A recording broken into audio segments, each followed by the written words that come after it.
jurusan Hukum Ekonomi Syariah, Fakultas Agama Islam, Universitas Muhammadiyah Makassar. Oke, pada kesempatan kali ini saya akan membahas tentang apa sih itu marketing dan yuk pelajari dasar-dasarnya. Tapi tunggu dulu sebelum saya lanjut dengan video ini, teman-teman jangan lupa like, comment, share YouTube channel ini, semoga bermanfaat buat sesama. Dan langsung saja kita bahas tentang apa itu marketing. Jadi marketing adalah proses mengenalkan produk atau jasa agar diketahui oleh masyarakat. Kemudian marketing juga berarti proses pemasaran produk atau jasa mulai dari pembuatan strategi hingga apa yang dirasakan oleh konsumen. Kemudian perkembangan dunia bisnis membuat proses marketing itu ikut berkembang. Salah satu bukti perkembangannya adalah kemunculan marketing online yang bisa diartikan sebagai usaha perkenalan produk atau jasa lewat internet. Dulu pemasarannya hanya terbatas pada bentuk fisik seperti papan reklame atau billboard, pamflet hingga spanduk. Namun sekarang sudah mulai merambah dunia digital seperti di sosial media, online advertising, dan lainnya. Kemudian pada kesempatan kali ini saya akan membahas lengkap mengenai pengertian marketing, jenis-jenisnya hingga kemampuan yang dibutuhkan agar sukses berkarir dalam bidang ini. Definisi dari pemasaran yang amat luas menjelaskan bagaimana proses di dalam marketing itu sendiri. Pemasaran bahkan dimulai dari proses pengembangan produk, metode distribusi yang akan dilakukan, penjualan produk atau jasa, dan periklanan. Perkembangan teknologi membuat definisi pemasaran itu sangat meluas. Saat ini ada dua jenis pemasaran, yaitu online dan offline. Dua konsep ini dipisahkan oleh mediumnya, di mana online menggunakan internet, sementara offline tidak menggunakan internet. Mengapa marketing itu penting? Dalam sebuah bisnis, pemasaran memiliki banyak fungsi. Pemasaran tidak hanya mampu membuat orang awam memahami produk atau jasa yang akan ditawarkan, tetapi juga meningkatkan penjualan hingga membuat bisnis bertumbuh. Secara umum, marketing berguna untuk menjelaskan produk atau jasa yang akan ditawarkan kepada masyarakat. Penjual tentu saja tahu apa saja produk atau jasa yang mereka tawarkan, tapi bagaimana dengan masyarakat yang lain? Untuk menggunakan sebuah produk atau jasa, masyarakat membutuhkan edukasi. Menurut Kreatif, pemasaran adalah cara yang paling efektif untuk menjelaskan sebuah produk atau jasa kepada calon pengguna.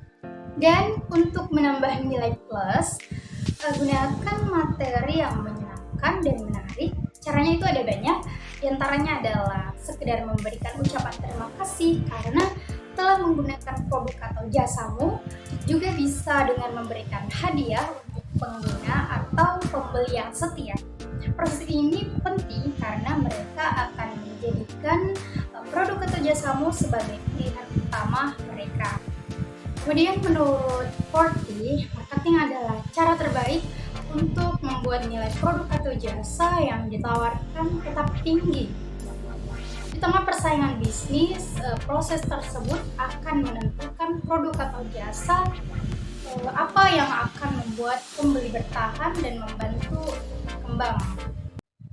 Oke, next, jenis-jenis marketing, yang dimana seperti yang sudah dijelaskan bahwa pemasaran terbagi dalam dua bentuk, yaitu online dan offline. Jika offline memiliki keterbatasan medium, lain halnya dengan online. Dengan melakukan pemasaran online, kamu dapat berbagai hal untuk mendapatkan pembeli tanpa batasan. Berikut beberapa jenis pemasaran seperti dikutip dari HubSpot. Yang pertama, SEO. SEO adalah jenis pemasaran terpopuler saat ini. Proses ini menggunakan optimasi situs web agar produk atau jasa muncul dalam mesin pencari seperti Google. Dengan memanfaatkan SEO, pemilik produk atau jasa dapat menyasar dan menganalisis calon pembeli secara spesifik, misalnya mereka yang berusia 18 sampai 15 tahun atau orang yang tinggal di kota tertentu. Kemudian yang kedua, SEM. SEM bertugas untuk membuat produk atau jasa yang ditawarkan muncul di urutan pertama di mesin pencari. Selain itu, jenis ini dapat memaksimalkan kedatangan calon pembeli dengan metode pay per click. Kemudian yang ketiga, media sosial. Media sosial juga memiliki popularitas serta SEO. Bedanya di media sosial, produk atau jasa yang ditawarkan tidak akan mudah mendapatkan calon pembeli. Hal dikarenakan setiap media sosial memiliki segmentasi dan target pasar yang berbeda. Kemudian yang keempat, video. Jenis video marketing berubah seiring perkembangan waktu. Apabila dulu video marketing hanya digunakan untuk mengait calon pembeli, sekarang video marketing bisa digunakan untuk mempertahankan loyalitas pembeli. Salah satu contohnya adalah membuat serial film atau televisi mini. Kemudian yang kelima, blog dan media cetak. Jenis lain dari pemasaran adalah blog dan media cetak. Lewat jenis ini, pemilik produk atau jasa dapat memasarkan produk melalui banner dan tulisan apabila menggunakan blog. Kemudian iklan apabila menggunakan media cetak. Mengenal 4P marketing. Pada dasarnya 4P marketing menjelaskan bagaimana pemasaran bersinggungan dengan setiap tahap bisnis. Selain itu, 4P adalah gabungan faktor yang menentukan atau memengaruhi setiap keputusan masyarakat terhadap produk atau jasa yang beredar. Yang pertama adalah produk.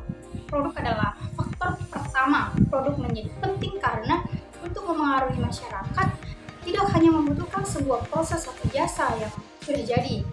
Pertanyaan yang akan sering muncul biasanya adalah bagaimana produk atau jasa ini ditampilkan. Setelah itu, pemilik produk atau jasa dapat melakukan tes pasar mengenai pendapat masyarakat mengenai produk atau jasa ini, apakah sudah menarik atau belum. Tanpa memahami hal tersebut, produk atau jasa yang ditawarkan akan sulit diterima.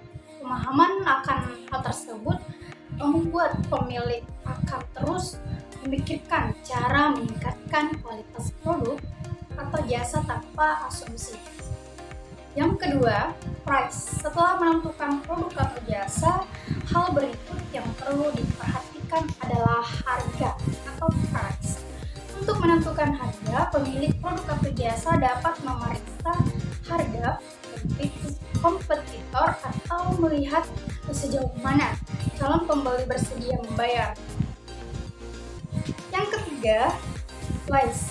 Dalam konteks pemasaran, place mengacu pada proses distribusi barang atau jasa yang kamu tawarkan. Selain prosesnya, kamu juga harus tahu seberapa luas jangkauan produk dan jasamu. Ya, di sini kamu harus tahu betul siapa saja sasaran produk dan jasamu, serta bagaimana cara terbaiknya supaya masyarakat bisa mendapatkan produkmu. Dan yang terakhir, promosi. Faktor terakhir dalam 4P adalah promosi. Promosi mencakup iklan dan acara atau diskon yang dibuat untuk meningkatkan pemahaman terhadap produk atau jasa yang ditawarkan. Tidak hanya itu saja, promosi juga memungkinkan produk atau jasa menarik pembeli lebih banyak. Karir di dunia marketing. Ada 4 peran dalam dunia pemasaran. Keempatnya yaitu komunikasi pemasaran, media sosial dan konten, SEO, dan digital marketing. Adapun di beberapa perusahaan, media sosial dan konten adalah peran yang berbeda. Keempat peran tersebut biasanya dikerjakan oleh fresh graduates atau orang yang baru memiliki pengalaman kurang dari 2 tahun di bidang masing-masing. Dalam peran ini, orang-orang tersebut biasa diberi tugas sebagai eksekutor. Setelahnya ada jenjang manajer. Jenjang manajer biasanya didapatkan oleh orang dengan pengalaman di atas 2 tahun di posisi staff. Di jenjang ini, tugas sebenarnya besarnya adalah membuat konsep, memelihara, dan mengevaluasi strategi. Posisi struktural terakhir adalah direktur. direktur biasanya berhubungan dengan manajer, mereka berbagi tugas di urusan strategis. Meski demikian, semua konsep dan evaluasi pemasaran perusahaan berada di tangan direktur.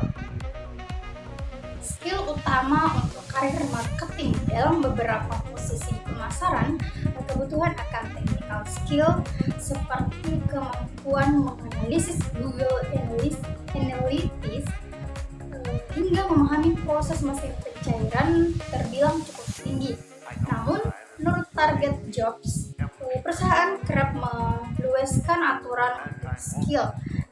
Kemampuan utama yang dibutuhkan adalah membuat, melaksanakan, dan mengevaluasi kampanye. Dalam tugas ini, seorang marketer tidak hanya dituntut menjadi kreatif dan inovatif, tetapi peka terhadap kampanye yang sedang dijalankan. Peka terhadap isu adalah kebutuhan kedua. Kepekaan terhadap isu menjadi penting karena akan memengaruhi bagaimana kampanye dijalankan dan diterima dalam masyarakat. Bahkan biasanya ide-ide atau inovasi yang muncul dalam kampanye marketing dipengaruhi oleh isu-isu yang tengah viral dalam masyarakat. Skill terakhir untuk seorang marketer atau pemasar adalah melakukan riset dan analisis pasar. Riset dan analisis pasar dilakukan untuk mengetahui strategi hingga evaluasi kampanye. Meski begitu, riset dan analisis pasar yang dilakukan tidak hanya untuk mencari data kuantitatif, tetapi juga kualitatif.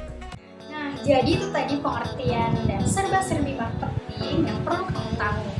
Apabila ada salah kata dan salah ucap dan kurang lebihnya, mohon dimaafkan. Saya Siti Nurdiana. Terima kasih sudah nonton video ini sampai selesai dan sampai jumpa. Wassalamualaikum warahmatullahi wabarakatuh.